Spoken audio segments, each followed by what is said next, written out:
नमस्कार सबको। आज की जो प्रेजेंटेशन रहेगी, जो प्रस्तुति है, प्रेजेंटेशन मैंने इसको ना बोलना नहीं चाहूँगा, इसको एक प्रस्तुति चाहूँगा। और इस प्रस्तुति को शुरू करने से पहले हम लोग कुछ गुफ्तगू करेंगे पूरी प्रस्तुति के दौरान।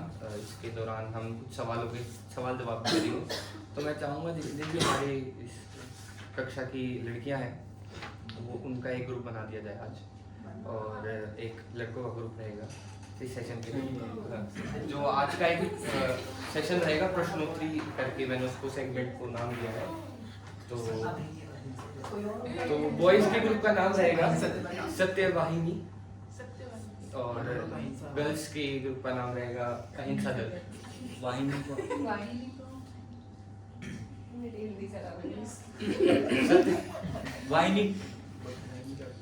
सत्यवाहिनी ये हो गया कि सत्य के राह पर जो चलते हैं जी।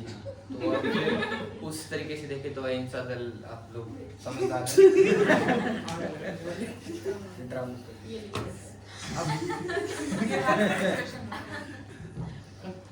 आज का जो विषय है वो नैतिक सिद्धांत है। पहले तो इसको अंग्रेजी में ना लिखकर एक ट्विस्ट पहले दे दिया, नैतिक सिद्धांत। किसी को नैतिक सिद्धांत पता है? इसका पॉइंट मिलेगा। नैतिक सिद्धांत मतलब मैं बताऊं, मोरल वैल्यूज, ठीक है, बट आप आसपास हो, सिद्धांत कुछ और होता है। प्रिंसिपल्स। हाँ, yes, you are coming at the right point. Yes, principles. Principles को हम कंसीडर कर सकते हैं, एक्यूरेट हो सकता है, किसी को नहीं पता, बट नैतिक सिद्धांत होते हैं ethical principles. Ethical principles. Boys win this point. अब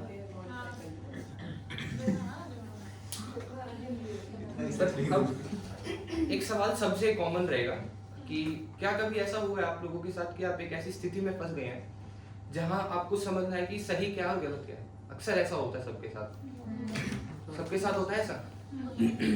एक सिचुएशन सुनाता हूँ कि ऐसा कब होता है और हम कब ऐसी सिचुएशन में फंस जाते हैं और सही गलत का भी फैसला नहीं कर पाते उस सिचुएशन में। अक्सर परीक्षा के दौरान दोस्त चीटिंग कर रहा होता है। मेरी तरफ क्यों देख रहे हो? दोस्त चीटिंग कर रहा होता है। तो चलो अब आपसे सवाल कर लेते हैं।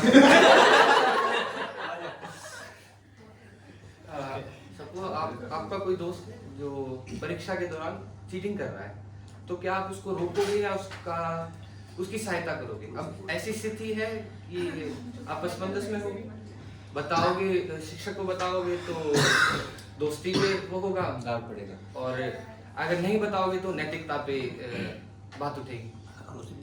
तो यहाँ क्या करोगे? क्या करना चाहिए? वैल्यूज तो दोनों जगह ही खराब हो रहे हैं। सर को बता दिया तो दोस्ती की तरफ खराब, सर को नहीं बताया तो वैसे ही एथिकली खराब। तो कहीं ना कहीं नैतिक सिद्धांत, नैतिक दिक्कतें आती हैं हमारे जीवन में, और ये दिक्कतें आती कब है? जब हम एक ऐसी राह पे होते हैं जहाँ हम ये नहीं देख पाते कि समझ नहीं पाते हैं कि हमारा ऐसी परिस्थितियाँ होती हैं, हम नहीं समझ पाते, हमारा दिल कुछ और ही कहता है, दिमाग कुछ और ही कहता है, और जो समाज है वो हमसे कुछ और ही चाहता है कि जो उपेक्षाएं हैं वो कुछ और ही अलग ही रहती हैं, वो हम कई बार नहीं प्रस्तुत कर पाते। तो यही इन्हीं को ओवरकम करने के लिए, फिर इन्हीं को एक रास्ता दिखाने के लिए हमारे कुछ दिग्गजों ने सिद्धांत दिए हैं, नैतिक सिद्धांतों के बारे में बताया हमें, जो आज हम आगे डिस्कस करना चाहते हैं। अब इसी एक नैतिक सिद्धांत को भी अगर और विस्तार में देखें तो निदा फजली साहब का एक बहुत ही अच्छा शेर है, अगर आप लोग इजाज़त दें तो मैं ज़रूर वो सुनाना चाहूँगा। तो शेर कहता है, हर आदमी में होते हैं 10-20 आदमी, हर आदमी में होते हैं 10-20 आदमी, जिसको भी देखना हो कई बार देखना। वाह, बड़ी अर्थात फजली साहब कहते हैं कि हर एक इंसान में कई तरह के विचार होते हैं। अब वो विचार हो सकते हैं कि हम क्या सही करना चाहते हैं, कभी हम अपने फायदे के बारे में सोचते हैं, तो कभी हम समाज के दबाव में निर्णय लेते हैं। तो फजली साहब कहते हैं कि हम जब इन सब बातों के बारे में बातें करते हैं तब हमारे अंदर बहुत सारे रूप होते हैं, हम रोज ही अपने नए रूप से मिलते हैं। अगर विस्तार में बताएं तो जैसे आपने बताया कि जब आपका दोस्त चीटिंग करता दिख रहा है तो आपके अंदर दो रूप दिखाई देते हैं कि मैं अपने शिक्षक के प्रति नैतिकता दिखाऊं या अपने दोस्त के प्रति नैतिकता दिखाऊं। तो वही वो कहना चाहते हैं कि हर इंसान के हर दो तीन तरीके के रूप होते हैं जिसको हम हर रोज भिन्न भिन्न प्रकार के रूपों में देखते हैं, और इन्हीं रूपों को एक मार्गदर्शन देने के लिए आज हम नैतिक सिद्धांतों के बारे में पढ़ेंगे। तो जो आज का हमारा मेन गोल रहने वाला है नैतिक सिद्धांत, वो हम गांधी जी के कुछ नियमों से या फिर उनके प्रिंसिपल्स से हम उनको देखेंगे। अब नैतिक सिद्धांत सबको पता चल ही गया क्या है, एथिकल थ्योरीज। नैतिक मीन्स एथिकल, सिद्धांत मीन्स थ्योरीज। अब हम आगे बढ़ते हैं तो मैं चाहूँगा दोनों ग्रुप्स में से कोई भी एक ग्रुप इस स्लाइड को अनुवाद करे जितना कर सकता है वो। मैं पूरा नहीं रहेगा, अगर नहीं हो पाता है तो सेशन आर नैतिक सिद्धांत क्या है, ethical theories, what does ethical theories mean, नैतिक चिंतन के प्रमुख दृष्टिकोण जानना। So what are the important aspects of ethics, ethical approaches. चिंतन का मतलब अप्रोचेस होता है। मानव नैतिक सिद्धांतों का परिचय, Human ethical principles, introduction to the human ethical principles, Gandhi ji के नैतिक विचार और उदाहरण समझना, गांधी to understand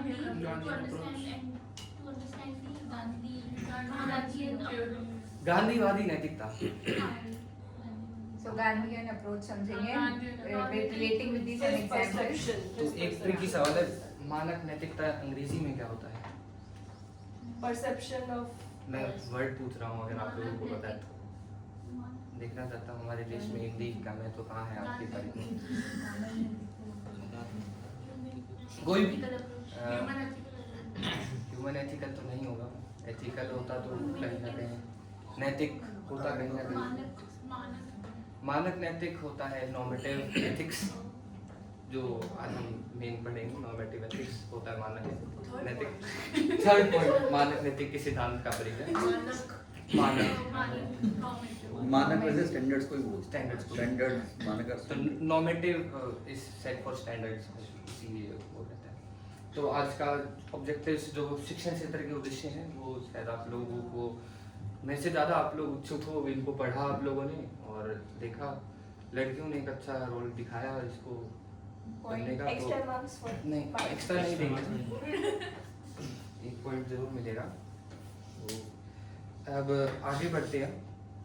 आगे बढ़ के हम नैतिक चिंतन के प्रमुख दृष्टिकोणों को देखेंगे कि अप्रोचेस देखेंगे कि किस तरीके से अप्रोचेस रहती हैं, दृष्टिकोण जो हम अलग अलग अप्रोचेस रहेंगे। अब हम ये तो पता लिया कि नैतिक सिद्धांतों की क्यों जरूरत है हमें, और अब हम देखेंगे कि इनको कैसे अप्लाई कर सकते हैं अपनी लाइफ के अंदर। तो जो पहला है वो है वर्णनात्मक नैतिकता, अंग्रेजी में इसको कहेंगे डिस्क्रिप्टिव एथिक्स। ये बताता है कि वास्तव में लोग कैसे बर्ताव करते हैं, उनका लोगों का बर्ताव कैसा है। ये नहीं बताता कि आप कब सही हो और कब गलत है, आपको ये कभी नहीं बताएगा। ये बस एक ऑब्जर्वेशन स्किल की तरह अपना होता है। एक उदाहरण के तरीके से मैं इसको समझाना चाहता हूँ। कई बार कुछ ऐसी स्थितियाँ होती हैं, हम दिवाली पर जब किसी को तोहफा देते हैं तो वो माना जाता है कि हम उसकी इज्जत कर रहे हैं, बट कुछ स्थितियाँ ऐसी होती है जब हम किसी को तोहफा देते हैं तो वो रिश्वत मानी जाती है। जैसे तो दहेज रिश्वत, दहेज रिश्वत नहीं होती। दहेज रिश्वत नहीं होती, जो हम गिफ्ट की बात करें, गिफ्ट की बात होती है। जो अब कहना ना कहना मेरे को पता नहीं कितना सही रहेगा, पर रिश्वत वो होती है जब हम अपना काम को एक दूसरे इनफॉर्मल वे में करवाने की एक प्रयास करते हैं। तो हाँ, टेबल के नीचे, अंडर द टेबल। मैं ये बहुत पढ़ना नहीं चाहता था, बट काइंड ऑफ ठीक है। तो इस अप्रोच में ये नहीं देखा जाता कि क्या सही है, बल्कि ये देखा जाता है कि क्या लोग कर रहे हैं। लोगों को देखा जाता है कि लोग क्या कर रहे हैं, हमारे आसपास के लोगों में कैसा क्या माहौल है। आगे बढ़ते हैं तो हमारा दूसरी नैतिक चिंतन है मेटा एथिक्स। इसका अगर मैं अंग्रेजी में अनुवाद करके आप लोगों को बताऊं तो इसका मतलब होता है understanding meaning and logic of ethics.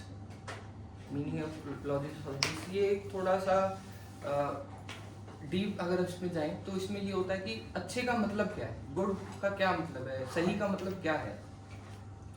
इस संसार में जितने भी मॉरल वैल्यूज हैं वो किस चीज़ पे डिपेंड करती हैं, किस चीज़ पे डिपेंडेंट रहती हैं, वो ये दिखाता है कि अगर इसको हम एक उदाहरण के तरीके से देखें, अगर मैं आप लोगों से पूछूं कि गरीब की सहायता करना अच्छा है, गरीब की सहायता करना अच्छा है, तो इसमें अच्छे से क्या मतलब आपको लगता है, आप में से कोई बताना चाहे। मैंने एक आपको सेंटेंस सुनाया कि गरीब की सहायता करना अच्छा होता है, इसमें अच्छा क्या रहेगा? कभी कभार इंसान को सेटिस्फैक्शन फील होता है कि गरीब को एक हेल्प मिल गई, तो जो हेल्प कर रहा है उसको एक सेंस ऑफ सेटिस्फैक्शन मिल रहा है, उसको लग रहा है कि उसने समाज के लिए कुछ किया है।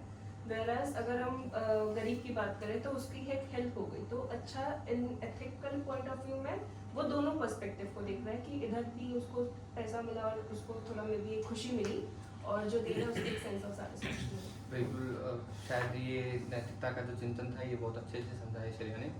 यही ये बताना चाहता है कि हम कैसे जो नैतिक वो हैं चीज़ें हैं, जैसे कि फेयरनेस, अगर किसी के प्रति अगर हम रिस्पॉन्सिबल हैं, हम किसी के प्रति ये दिखाना वैल्यूज दिखाना चाहते हैं, किसी के प्रति लॉयल हैं, तो वो किस तरीके से दिखा सकते हैं, एक लॉजिकल वे दिखा सकते हैं। जैसे कि हम गरीब की मदद कर रहे हैं तो कहीं ना कहीं फ़ायदा दोनों का है, और एक लॉजिक नज़र आता है कि हम क्यों मदद कर रहे हैं।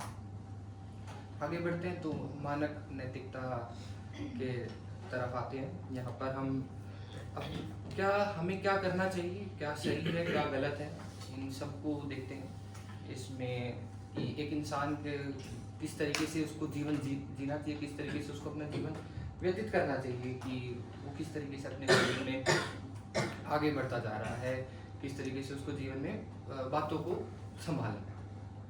अब हम इनको थोड़ी सी इन डेप्थ देखेंगे। मानक नैतिकता के कुछ हमारे पास सिद्धांत हैं, कुछ दिग्गजों ने हमें मानक नैतिकता की कुछ थ्योरीज दी हैं। थोड़ा सा इन हमने ये पहले एक बार पढ़ी हुई है, बस एक संक्षेप में एक बार दोबारा देखना चाहेंगे। जो पहली है वो है सद्गुण नैतिकता, वर्च्यू एथिक्स। अगर किसी को कुछ पता है तो मोस्ट वेलकम। वर्च्यू एथिक्स क्या होते हैं, वर्च्यू क्या होता है, अगर किसी को पता है तो।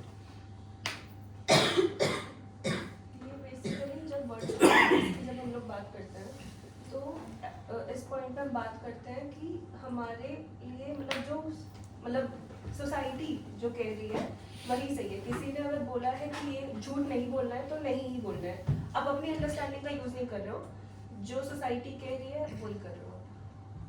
सही है। वर्च्यू का एक और मतलब ये रहता है कि एक इंसान के अंदर कौन सी ऐसी वो एबिलिटीज या स्किल्स होती हैं, फिर इनहेरिटेड होता है कि वो किस तरीके से जीता है, कितने अच्छे से रहता है, सत्य बोलता है।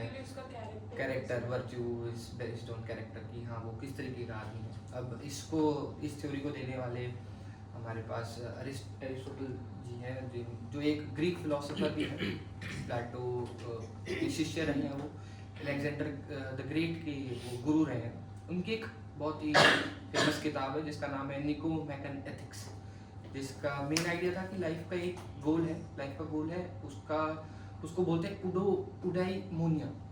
शायद हो सकता है मैं प्रोनाउंस गलत कर रहा हूँ, बट उसका मतलब ये है कि एक इंसान की ज़िंदगी मीनिंगफुल और फ्लरिशिंग होनी चाहिए। He should live a meaningful and flourishing life, ताकि वो अपने वर्च्यूज से, अपने अंदर की जो बातें हैं उनसे एक ऐसा वातावरण दिखाए कि वो ऑनेस्ट है, करेजियस है, इंटीग्रिटी वो दिखाना चाहता है। मैं आप लोगों से एक सवाल पूछूंगा, एक सिनेरियो कि एक होटल मैनेजर है और वो अपनी वर्च्यू एथिक्स को फॉलो करता है। उसकी वर्च्यू एथिक्स क्या है कि वो जो गेस्ट के साथ है ऑनेस्टी रखेगा, उनको जो है वो सच बताएगा। सपोज उसका रूम रेडी नहीं है तो उनको साफ उसी टाइम बता रहा है कि हाँ अभी सर रेडी नहीं है, इट मे टेक टाइम, वो ये बोलता है।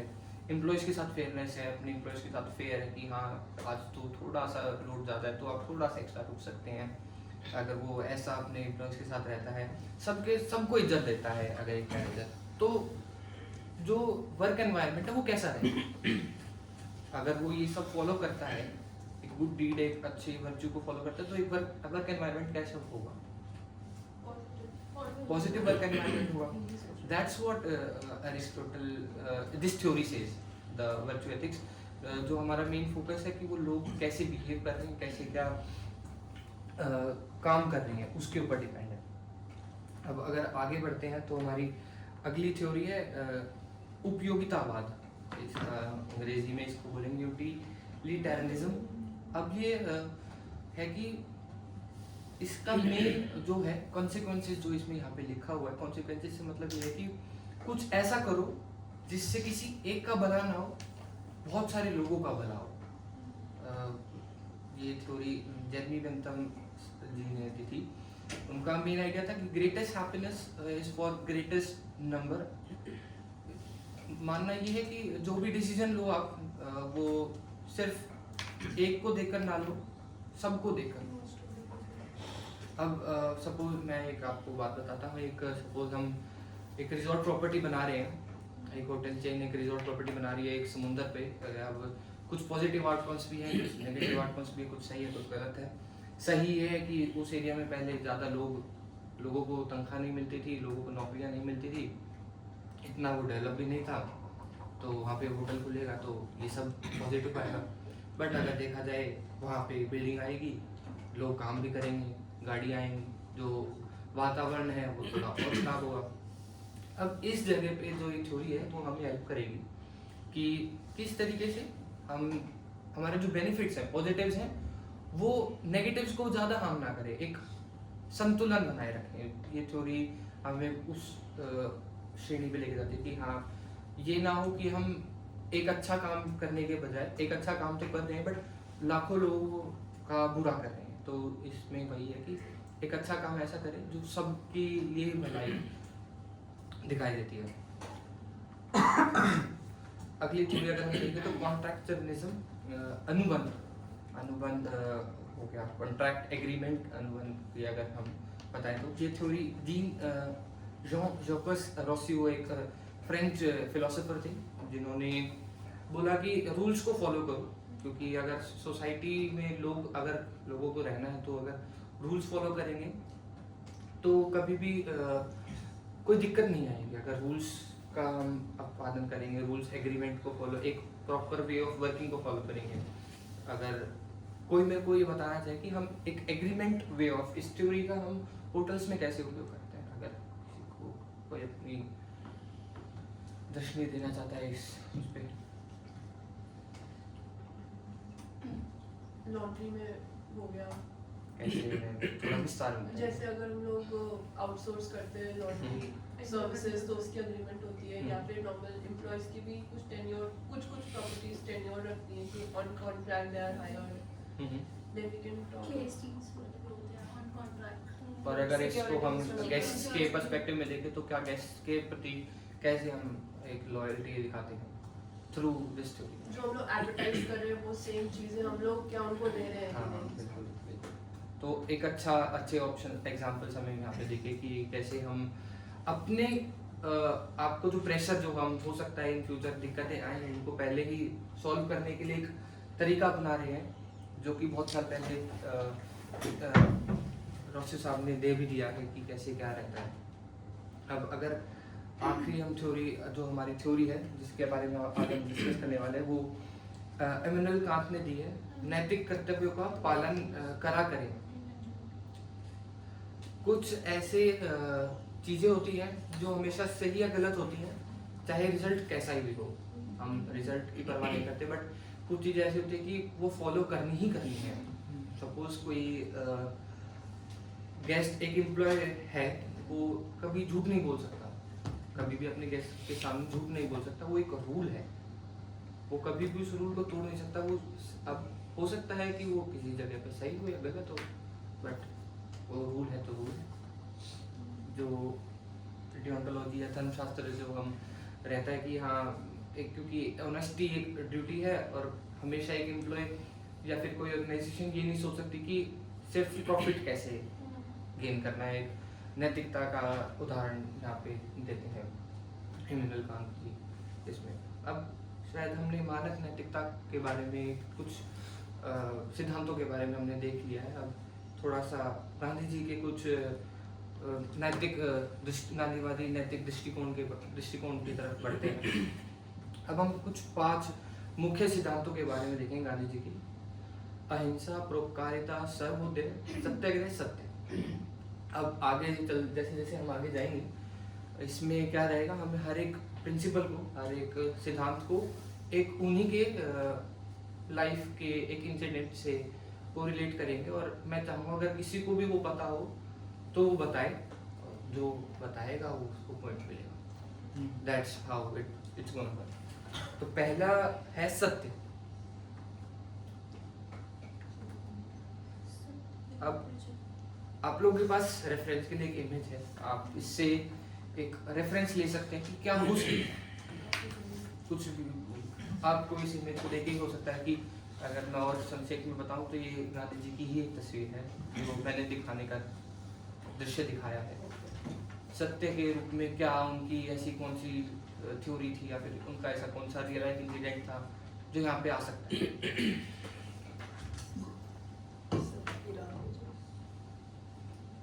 ये हम सबको पता है, वो सबकी राह पे चलते थे। चलो शायद आप लोगों को नहीं पता, गांधी जी बचपन में उनसे एक गलती हो गई थी। उनके भाई के कड़े में से उन्होंने थोड़ा सा सोना चुरा लिया था, जो मैंने किताबों में इधर उधर पढ़ा।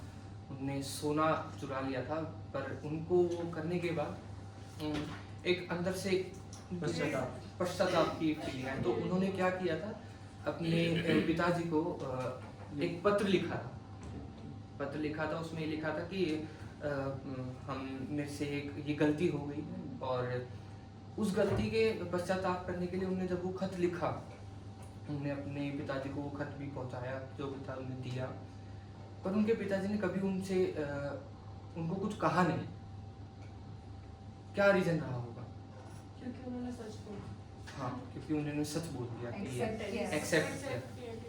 तो तो उनका लाइफ का बचपन से ही एक प्रिंसिपल हमेशा से रहा कि सत्य के राह पर चलो, कभी दिक्कत नहीं आएंगी। और सच्चाई बोलने में और अपनी गलती मानने में सही साहस है कि अगर अपनी गलती मान लोगे तो आगे जाके सुखी रहेंगे। बेसिकली एक साइकोलॉजी भी क्रिएट करता है जिसकी वजह से कोई इंसान सच बोलने में इन फ्यूचर झिझकेगा नहीं, अगर उसके साथ एकदम स्टार्टिंग में ऐसा कुछ होता है तो वो एक अच्छा तरीका था। Thank you Shreya for explaining this more. अब आगे बढ़ते हैं। शायद अब आप लोगों को कुछ बातों का पता हो। शायद दांडी मार्च हम सब ने अपने बचपन के दिनों में पढ़ी है, तो क्या कोई ऐसा ग्रुप है, लड़का लड़की अहिंसा सॉल्ट मार्च, जो दांडी मार्च थी वो क्यों हुई थी? साल मैंने लिख दिया, कॉम्प्लिकेटेड नहीं रखा। बेसिकली उस टाइम पे अहिंसा की जब बात होती है, उस टाइम पे बहुत ज़्यादा प्रोटेस्ट एंड लाइक वही पुलिस स्टेशन जलाना एंड ये सब हो रहा था। तो गांधी जी अप्रोच है वाज कि वो ऐसा कुछ भी हिंसा लायक नहीं, वो चाहते थे कि हाँ, he was not favouring British Raj, but he was also कि हम शांति से जो काम कर सकते हैं, बिना हिंसा के जो काम कर सकते हैं, किसी को हार्म किए बिना जो काम कर सकते हैं, वो अप्रोच उनका कंप्लीट था। It's appropriate, correct. तो ये ठीक है, ये यही थी कि अंग्रेजों ने नमक के ऊपर कानून लगा दिया था। नमक के ऊपर कानून लगा दिया था, और जो कि गांधी जी को लगा कि यार ये तो बहुत ज़रूरत की चीज़ है, सबके जीवन में रोज़मर्रे का सामान है और इस पर टैक्स नहीं लगना चाहिए। तो उन्होंने अहिंसा को प्रमोट किया था, जो आज की तारीख में भी बहुत आइडियलाइज किया था उनका ये प्रिंसिपल कि हमें अहिंसा के राह पे चलना चाहिए। उन्होंने अहिंसा का रास्ता अपनाया था, अपनी बात को रखा था और एक इम्पैक्ट भी दिखा था कि हाँ, लोग उनके साथ जुड़े थे कि हाँ, हम इस राह पे चलेंगे। इसने ये सिखाया था कि अहिंसा के माध्यम से बड़े बड़े अन्याय का विरोध किया जा सकता है बिना किसी को नुकसान पहुंचाए, लेकिन सच्चाई के साथ। किसी को नुकसान भी नहीं पहुंचाना है और हमारा काम भी हो जाए। ये उनका मेन प्रिंसिपल था। If we talk about his principle ahimsa. परोपकारिता का अगर कोई इंग्लिश में अनुवाद कर सकता है पहले तो वो बताएं। अहिंसा दल आगे बढ़ते हुए अब चंपारण बिहार में कुछ बातें हुई थी कुछ सन 1917 में। क्या हुआ था संक्षेप देना चाहता हूँ अपने। नील की खेती से related। इंडिगो प्लांटेशन हाँ। से रिलेटेड कोई कौन बताना चाहेगा एक बार हैंड रेज करके बोलो, हैंड रेज करो क्योंकि अहिंसा दल फिर से आगे बढ़ते हुए प्लीज। आगे ही है हम लोग। सो बेसिकली ये तो बहुत डिटेल्ड में है कि वो चंपारण जब गए थे वो अपने एक फ्रेंड के वहाँ रुके थे, फिर उनको लगा था कि वो कास्ट बिलो कास्ट के हैं, फिर उनको ऐसे ट्रीटमेंट दी थी उनके जो सेवक थे, फिर उनको फिर पता चला कि नहीं नहीं वो जो उन्हीं के फ्रेंड है मतलब सेम उनकी कास्ट गांधी जी की तो ऊपर थी, तो फिर उसका सिनेरियो हुआ था। बट मेनली वो चंपारण जो ये लोग बता रहे हैं इंडिगो के लिए गए थे कि उस टाइम पे फार्मर्स को फोर्स किया जा रहा था इंडिगो प्लांटेशंस के लिए। सो बेसिकली दिस कंप्लीट जो मतलब एक्ट था ये इसलिए था ताकि फार्मर्स को जो फोर्स किया जा रहा था कि इंडिगो वो ग्रो करे एंड कम दाम में बेचे ब्रिटिश गवर्नमेंट को, जो वो इम्पोर्ट कर मतलब एक्सपोर्ट कर रहे थे बाहर की कंट्रीज में ज़्यादा पैसे से।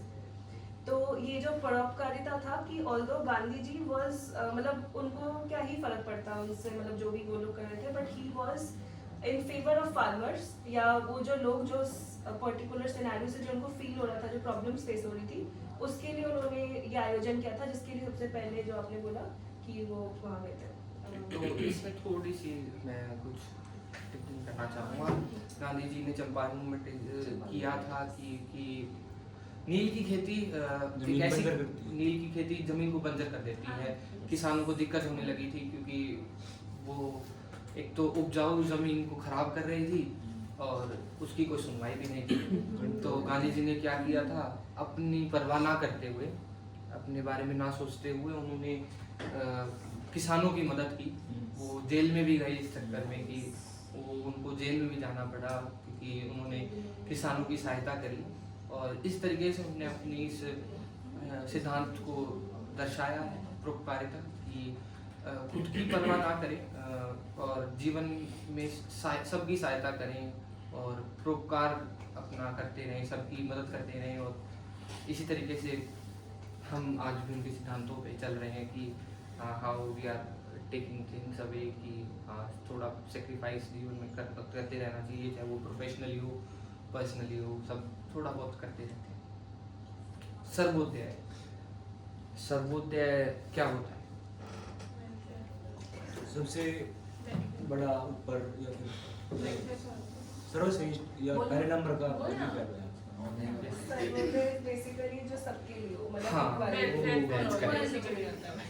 That's correct. Sarvodaya welfare to all. अगर मैं इसको हिंदी अंग्रेजी में अनुवाद करूँ तो it's welfare to all. Notes में ये सब नहीं लिखा है।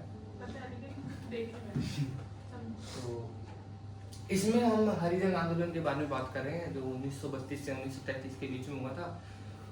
किसको हरिजन मूवमेंट के बारे में था, ये सब बातें हमने अपने स्कूल लाइफ में पढ़ी हैं, तो शायद दिक्कत हरिजन नहीं। लोअर कास्ट के लोग थे। तो क्या हुआ क्या था, मतलब मतलब किस लिए ये आंदोलन शुरू हुआ था? मंदिर में नहीं याद देते तुम। हाँ हाँ बिल्कुल बिल्कुल, आप सही राह पे चल रहे हैं, आगे बढ़िए। गांधी जी ने उनकी मदद की। इनका माहौल थोड़ा ढीला है, क्यों ना इनको थोड़ा इनकी सहायता की जाए, पॉइंट दिया जाए। तुमने सही बताया। हम ही बोले लोअर कास्ट तो उसमें बोलते मदद किया होगा इसमें। आंदोलन की शुरुआत हुई कैसे थी? आपने ये तो बोला कि नीची जाति के लोगों की वजह से ये हुआ था, पर जो पहला जो मेन चीज थी वो मंदिर था। तुम लड़कों के सहारे ही आगे बढ़ सकते हो। ऐसा कुछ नहीं, बस ठीक है। नैतिकता को फॉलो करते हैं आप, ठीक है? एक्सक्यूज मी, शांत प्लीज। तो आंदोलन में हुआ क्या था? Children of God kind of thing, इस तरह का बोला। यस, ऐसा कुछ बोला था। चिल्ड्रन ऑफ गॉड, भगवान के लोग, भगवान की चूक, भगवान के बच्चे। भगवान के बच्चे। हरिजन का मतलब ही वो होता है जो आप बता रहे हैं, गॉड ऑफ चिल्ड्रन। तो सबको उन्होंने ये माना था कि सब भगवान के ही लोग हैं, और उन्होंने ये किया था। दिक्कतें क्या आ रही थी कि हमारे देश में नीची जाति लोगों को और नीचा दिखाया जा रहा था और उनको बेसिक राइट्स भी नहीं थे। मंदिर में जाने का राइट तो शायद सबको होना चाहिए कि हाँ वो जाकर अपने दिल की बातें भगवान से करे, एक संतुष्टि हम देखना चाहते तो वो देखते हैं। वो इन्होंने गांधी जी ने हरिजन आंदोलन को के द्वारा किया था, और ये दर्शाता है कि सर्वोदय तभी संभव है जब समाज का सबसे कमजोर और उपेक्षित वर्ग को सम्मान अधिकार दिया जाए और उनको सम्मान मिले। जब सबका विकास होगा तभी एक सच्चा कल्याण होगा इस जीवन में, सबका तभी उपकार होगा जब सबको सब कुछ मिलेगा। किसी एक को अच्छे राह पर लेके चलने से कुछ नहीं होगा, सबको एक साथ लेकर चलना पड़ेगा। वो गांधी जी का मेन वो था, गोल था। सत्याग्रह का तात्पर्य है कि सच और आग्रह, सच्चाई के साथ ही रहो और अहिंसा के साथ रहो। अब यहाँ पे खेड़ा सत्याग्रह है, 1918 में हुआ था, तो कुछ बताना चाहेंगे कोई? Yes please. Where farmers were refusing to pay taxes to the British government. That time Gandhi ji helped them. कैसे with the बोलें? same. नहीं, उसको बोलने दो। आपको मैं बताऊंगा, आप मेरे से पूछना।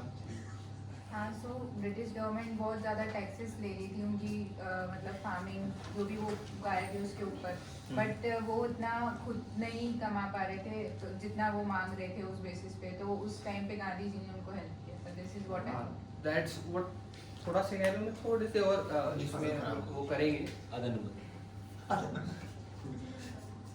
तो हुआ क्या था, 1918 में एक अकाल आया था गुजरात के अंदर, ड्रॉट, और फसल सारी खराब हो गई थी। अब अंग्रेजों ने अपने कानून में तो लिख दिया कि अगर ऐसा कुछ होता है तो हम टैक्स नहीं लेंगे, बट फिर भी बोले 25% टैक्स देना पड़ेगा। तो अब ऐसी सिचुएशन में किसानों ने गांधी जी की मदद की और खेड़ा सत्याग्रह की नियम एक पहल चलाई, और उसके साथ ही ये देखा कि किस तरीके से सच्चाई को साथ दिया गांधी जी ने, और अहिंसा के रूप धारण करते हुए लोगों की सहायता करी जो किसान थे। और देखते हैं कि सत्याग्रह से हमें ये सीखने को मिलता है कि अहिंसा के बिना अन्याय का खिलाफ लड़ाई नहीं की जा सकती, और सिर्फ सत्य, धैर्य और नैतिक बल के जो दम है उस पे हमें रहना होता है, सिर्फ डटे रह के करनी पड़ती हैं। सिर्फ ये नहीं कि हाँ अहिंसा रहना है, बट सत्य, धैर्य और नैतिकता का भी महत्वपूर्णता है चीज़ों को देखने के लिए। अब हम थोड़ा सा वापस आ जाते हैं आज की तारीख के अंदर। तो आज की तारीख में कुछ हम देखेंगे कि कैसे गांधी जी के गांधीवाद की नैतिकता है वो आज की तारीख में भी कैसे एप्लीकेबल है। तो पहली हम सत्य है, तो सत्य के बेसिस पे कोई भी अपनी दोनों ग्रुप्स में से कोई भी बताना चाहे कि आज की तारीख में गांधी जी का जो प्रिंसिपल था सत्य है, सच के साथ रहो। हमारी हॉस्पिटैलिटी इंडस्ट्री में कैसे हम सत्य को फॉलो करते हैं और कैसे नहीं, कोई भी डिस्क्लोजिंग द राइट अमाउंट, जैसे कि एग्जांपल उसमें दिख ही रहा है कि गेस्ट है रिसेप्शन पे, तो उसका जो भी बिलिंग थी तो उसको सही कुछ भी चीज़ गलत नहीं होनी चाहिए उसमें। बेसिकली एक्स्ट्रा चार्जेस फालतू के नहीं होने चाहिए, हिडन चार्जेस नहीं होने चाहिए। तो इसको और अगर डेप्थ में देखा जाए तो सत्य का यहाँ पर ये एक मतलब तो ये है ही कि हिडन चार्जेस नहीं होने चाहिए, पर हम क्या करते हैं पहले ही सब बातों को अपने गेस्ट को बता के रखते हैं कि हाँ अगर आप ब्रेकफास्ट करेंगे तो उसका चार्जेस इतना है। तो टर्म्स एंड कंडीशन TNC जो हम बोलते हैं कि वो जो अप्लाइज लिखते हैं वो सब गेस्ट को पहले से पता होती है। तो ये नहीं है कि हम कुछ उनसे छुपा रहे हैं, उनको पहले ही सबके साथ सब कुछ बता रहे हैं, क्योंकि अगर छुपाएंगे तो कहीं ना कहीं दिक्कतें हमारी संस्था को ही रहेगी और वो हम लोग नहीं चाहते हैं। अब आगे बढ़ते हुए देखें तो अहिंसा आज की तारीख में भी बहुत सारे प्रोटेस्ट और बहुत सारी चीज़ें होती हैं। एक सिनेरियो दिया है, इसको हम समझेंगे, बट अगर और कोई अहिंसा के प्रति आप लोग बताना चाहे कि आज भी अहिंसा कैसे लागू की जाती है हमारे देश में या फिर कहीं पे। जितने भी यूनियंस बनते हैं वो सब अहिंसा का ही तो रीजन है। मतलब यूनियंस जितने भी बनते हैं कि वो चाहते तो हर चीज़ के लिए वो प्रोटेस्ट करे, हर चीज़ के लिए बैठ के वो लड़ाई करे, बट आई गेस हमारे पूरे यूनिट का पहला चैप्टर ही वही बात करता है कि जितने भी यूनियंस बनते हैं एम्प्लॉयज़ के लिए वो यही होते हैं कि वो बैठ के बात करें instead of protesting and shouting and fighting for everything that you do. बिल्कुल बिल्कुल संक्षिप्त में श्रेया ने बता दिया कि अहिंसा क्या होता है। यूनियन के माध्यम से हम किसी भी संस्था में यूनियन क्यों होती है, ताकि कभी भी हिंसा ना हो, अहिंसा का साथ भी। अगर जो अब कुछ थोड़ा सा मैं भी तैयार करके आया था इस पे, कुछ मैं भी वो भी बोल देता हूँ। तो हमें याद होगा कि किसान आंदोलन हुआ था कुछ साल पहले, कुछ 2021-22 के आसपास किसान आंदोलन हुआ था। कि क्या कोई बता सकता है किसान आंदोलन क्यों हुआ था? शायद आप कुछ इच्छुक हैं बताने के लिए। तो मैं बता देता हूँ कि किसानों ने धरना दिया था दिल्ली के बॉर्डर्स के आसपास, क्योंकि कानून में दिक्कतें थी जो किसानों को मंजूर नहीं थी। तो यहाँ पर आज इतने सालों बाद गांधी जी ने सत्य कौन से, जब वो कानून बचपन में थे तब उन्होंने ये प्रिंसिपल दिया था कि हाँ सत्य के राह पर चलो और अहिंसा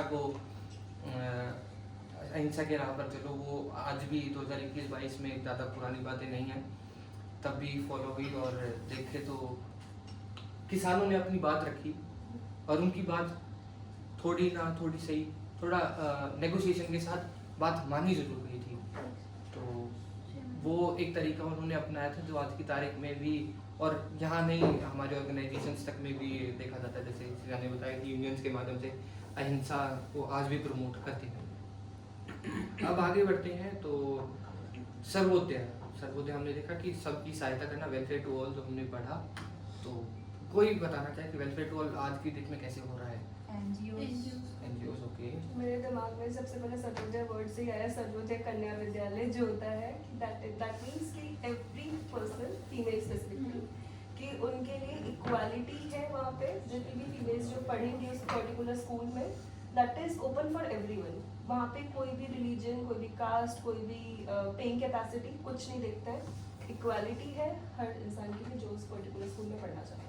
बिल्कुल। और हमारी जो सरकार है वो भी इसमें बहुत सहायता कर रही है आज की तारीख में। अगर देखा जाए तो जैसे कि श्रेया बोलती है कि श्रेया ने बताया कि सर्वोदय जो शिक्षा केंद्र हैं वो बनाए जा रहे हैं लड़कियों को पढ़ाने के लिए। और देखा जाए तो आज अगर हम हॉस्पिटैलिटी का ही एग्जांपल लें तो हम लोग कोशिश करते हैं कि जो लोकल कम्युनिटीज़ हैं उनको थोड़ा सपोर्ट करें, लोकल लोगों को काम पर रखें ताकि थोड़ा सा लोकल भी प्रमोट हो और उनको भी सहायता मिले। और सस्टेनेबल टूरिज्म प्रैक्टिसेस ये तो बहुत ही कॉमन आज की डेट में। तो देखो वो सस्टेनेबिलिटी की तरफ ही दौड़ता जा रहा है, भागता जा रहा है। तो गवर्नमेंट ने कुछ चलाई है मुहिम चलाई है, ये स्कीम अंग्रेजी में स्कीम और हिंदी में मुहिम। तो वोकल फॉर लोकल, जैसे कि लोकल कम्युनिटीज़ को सपोर्ट करना, make in India, employment generation की कैसे एम्प्लॉयमेंट को जनरेट कर सकते हैं। हमारे कॉलेजेस में जैसे हम बैचलर्स में देखें तो ये प्रोग्राम भी चलता था। तो हम लोग इससे रूबरू हैं। और सस्टेनेबल टूरिज्म पॉलिसीज़ तो हैं ही इन्वायरमेंट को इस उसको सेशन को पूरा करने के लिए, शिक्षण स्तर को पूरा करने के लिए आखिर में हम निष्कर्ष पे आते हैं। कोई दोनों में से कोई ग्रुप निष्कर्ष देना चाहता हो पढ़कर तो उनको 2 पॉइंट मिल जाएंगे। बाकी इसकी जरूरत तो अब क्या ही किसी को होगी। नैतिक निर्णय केवल एक दृष्टिकोण से नहीं समझाया जा सकता।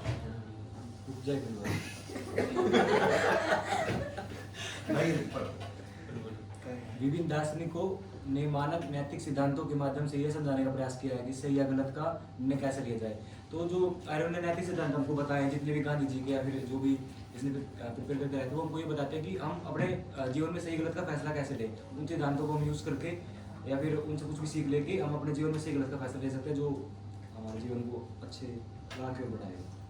So basically, more detail में it cannot be understood by single person's point of view, जो नैतिक सिद्धांत होते हैं, moral ethics principles. So we also studied about different personalities जिन्होंने अपने अपने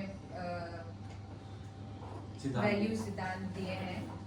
तो सबके अकॉर्डिंग यही है कि सही और गलत में किस तरीके से हमको डिसीजन लेना है। बिल्कुल नैतिक, बिल्कुल सही बोला उन्होंने।